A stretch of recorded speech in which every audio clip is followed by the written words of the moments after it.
कभी कभी इतिहास की राहों पर ऐसे योद्धा मिलते हैं जिनकी पहचान उनके वंश या कुल से नहीं बल्कि उनके धर्म और निष्ठा से होती है। वे केवल शक्ति और पराक्रम से महान नहीं बनते बल्कि इसलिए अमर हो जाते हैं क्योंकि उन्होंने अपने खून और रिश्तों से बड़ा धर्म को माना।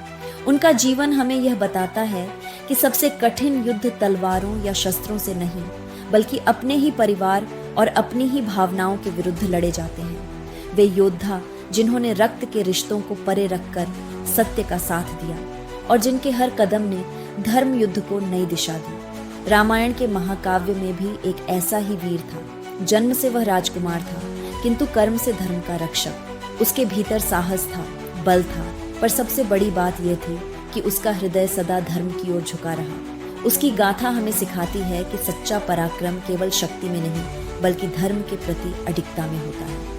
यही उसकी पहचान बनी। यह है युग युग के महायोद्धा का 12वां अध्याय, अंगद। अंगद का जन्म वानरराज बाली और उनकी पत्नी तारा से हुआ। बाली, जो स्वयं इंद्रपुत्र और अतुल्य शक्ति का धनी था, का तेज अंगद में स्वाभाविक रूप से था। उसके नाम का अर्थ है आभूषण या बाहुबंध। जैसे योद्धा के बाहुबंध उसकी वीरता का प्रतीक होते हैं, वैसे ही अंगद का जीवन भी साहस और धर्म का प्रतीक बन गया।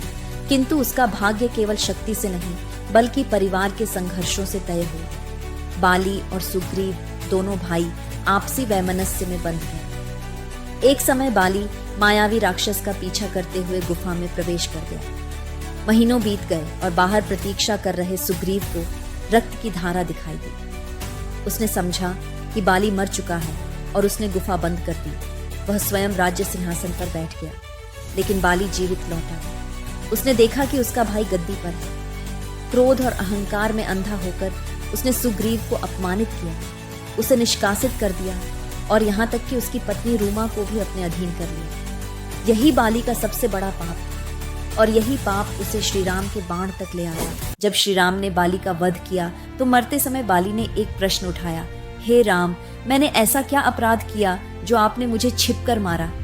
यह प्रश्न रामायण का सबसे कठिन और गूढ़ प्रश्न है। श्री राम ने उत्तर दिया,